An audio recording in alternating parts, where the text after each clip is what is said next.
Hello. I teach American Sign Language classes and have done so for quite some time. And the hearing students tend to ask me about my experience at the residential school. And I tell them, I explain what it was like. I told them it was a positive experience, that I love the residential school. And suddenly it pops into their head and they ask me, you know, if it was any similarity to Harry Potter and attending Hogwarts, and if the residential school was anything like that. And that gives me a great opportunity to expand and explain. At Hogwarts, that school is for the wizards to learn their craft.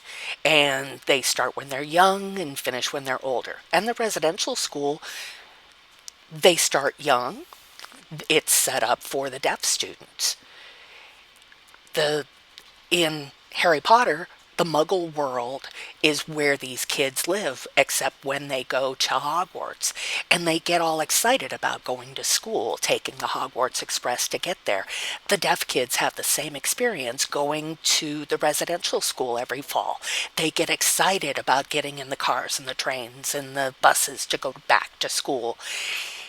At Hogwarts, there are staff and teachers, some who are fantastic and some who are, well, not so much. At the residential school, they have the same experience. Some teachers are great and others are, well, like witches.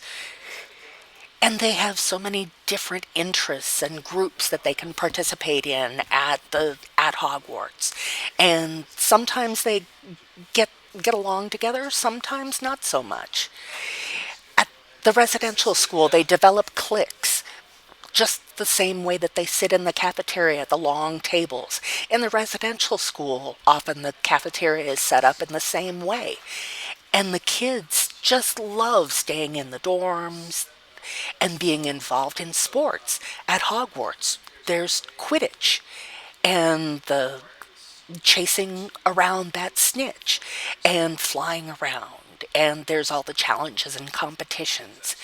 Well, that's the same thing that happens at the residential school. We have sports tournaments where all the different deaf schools get together and compete, just like hearing schools do.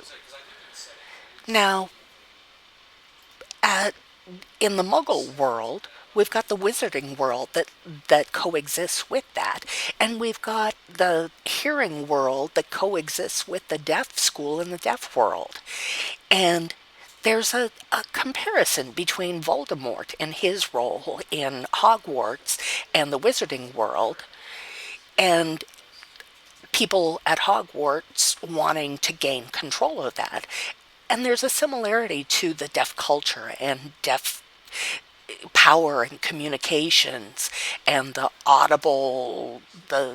focus on on audible communication, speech reading. And that can actually be analogous to Voldemort. So now, coming back to Harry Potter, he grew up struggling with his identity. And sometimes it was good, sometimes it was bad, but he had difficulty living with muggles and figuring out who he was. And he was feeling powerless and struggling with that. Yet he goes to Hogwarts and he develops his identity. And the same thing happens at the residential school.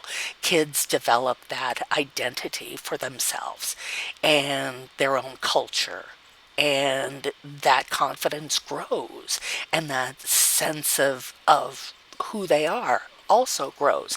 They develop character and confidence and friendships in the same way that they do at the residential school. So there really are some parallels between Hogwarts and residential schools. And in the very end part of the Harry Potter movie, when everybody's graduated, married, and they've had babies and the kids are all going back to Hogwarts, and that same thing happens when you've got second, third, fourth generation deaf children born to a family of deaf parents, where they end up going to the residential school as well. And there's really a very clear parallel between Hogwarts and Harry Potter and growing up deaf and attending the school for the deaf.